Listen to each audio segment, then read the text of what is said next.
평화를 빕니다. 안녕하세요. 안젤라입니다. 나의 근심과 고통, 이는 나의 십자가입니다. 누구에게나 제 십자가는 따르지만 눈앞의 현실을 부정하고 싶어서 나에겐 고통의 무게를 짊어지고 싶지 않아서 내 십자가를 외면하는 모습을 종종 보게 됩니다. 주님을 거룩하게 만드는 일, 나를 거룩하게 하는 일, 그것의 시작은 십자가를 지는 것입니다. 그리고 우리가 보는 십자가는 항상 고통의 모습만이 아니라 십자가 너머 영원한 생명이 있다는 것을 꼭 기억해야겠습니다. 나는 오늘도 주님을 따르기 위해 제 십자가를 지려고 하고 있나요? 5월 27일 부활 제7주간 수요일 복음 이들도 우리처럼 하나가 되게 해주십시오. 요한이 전한 거룩한 복음입니다. 17장 11절에서 19절까지의 말씀입니다. 그때 예수님께서 하늘을 향하여 눈을 들어 기도하셨다. 거룩하신 아버지, 아버지께서 저에게 주신 이름으로 이들을 지키시어 이들도 우리처럼 하나가 되게 해주십시오. 저는 이들과 함께 있는 동안 아버지께서 저에게 주신 이름으로 이들을 지켰습니다. 제가 그렇게 이들을 보호하여 성경 말씀이 이루어지려고 멸망하도록 정해진 자 말고는 아무도 멸망하지 않았습니다. 이제 저는 아버지께 갑니다. 제가 세상에 있으면서 이런 말씀을 드리는 이유는 이들이 속으로 저의 기쁨을 충만히 누리게 하려는 것입니다. 저는 이들에게 아버지의 말씀을 주었는데 세상은 이들을 미워하였습니다. 제가 세상에 속하지 않은 것처럼 이들도 세상에 속하지 않기 때문입니다. 이들을 세상에서 데려가시라고 비는 것이 아니라 이들을 악에서 지켜주십사고 빕니다. 제가 세상에 속하지 않은 것처럼 이들도 세상에 속하지 않습니다. 이들을 진리로 거룩하게 해주십시오. 아버지의 말씀이 진리입니다.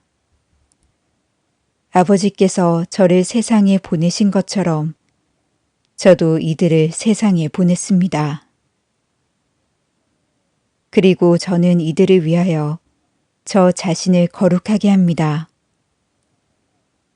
이들도 진리로 거룩해지게 하려는 것입니다. 주님의 말씀입니다. 오늘의 묵상.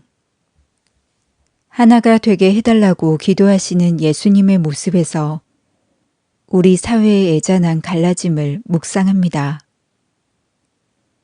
굳이 사회를 언급하지 않더라도 우리 가족과 이웃 간의 갈라짐도 가슴 한편에 쓰라린 상처로 남아있음을 고백합니다. 상처를 헤집는 또 다른 갈라짐으로 오늘도 내일도 우리는 힘겹게 살아갈 테죠.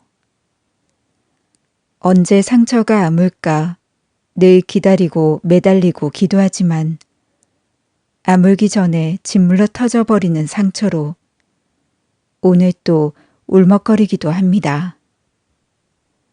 예수님과 하나 되는 길은 십자가의 길입니다. 고되고 쓰린 일상을 십자가에 빗대어 생각해 봅니다. 세상 속에 살면서 세상에 속하지 않는 듯 살아가는 것이 십자가의 삶입니다. 서로 힘들어 마음의 생채기를 내는 삶의 고통 가운데 살아가면서 그 고통이 전부가 아님을 알고 견디는 것이 십자가의 삶입니다. 십자가의 이러한 가르침은 흔히 스스로 깨달았다고 가르치는 대중 설교가의 무책임한 현실 도피적 가르침과는 다릅니다. 지금의 고통을 긍정적인 마음으로 다시 살펴보고 희망을 가지라는 터무니없는 가르침도 아닙니다. 현실의 고통과 처절이 하나가 되는 것이 십자가이고 십자가의 고통을 기꺼이 짊어지는 것이 십자가의 가르침입니다. 고통을 긍정으로 바꾸어 생각하는 것이 아니라 고통을 고통 자체로 이해하고 받아들이는 것이 역설적이게도 힘든 세상에 살면서도 세상에 속하지 않고 예수님을 통해 아버지의 나라에서 살아가는 일입니다. 사는 것이 고통스러우신가요? 아니면 힘겨우신가요?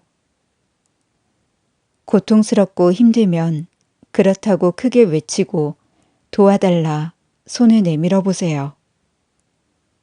그 외침을 듣고 그 손을 잡아줄 수 있는 이가 바로 옆에서 살아가는 우리 그리스도인들입니다. 저 혼자 고통을 이겨내겠다고 마음의 생채기를 치료하겠다고 허둥대지 말고 조용히 용기를 내어 손을 내미세요. 부족하지만 함께 맞잡은 손에서 하느님과 예수님 그리고 우리는 하나가 됩니다. 이들을 진리로 거룩하게 해주십시오. 이들을 진리로 거룩하게 해주십시오. 이들을 진리로 거룩하게 해주십시오. 저희를 거룩하게 하시려 진리의 말씀을 전하신 주님. 오늘도 말씀과 성령의 힘으로 세상을 살아가게 하소서. 아멘. 평화를 빕니다.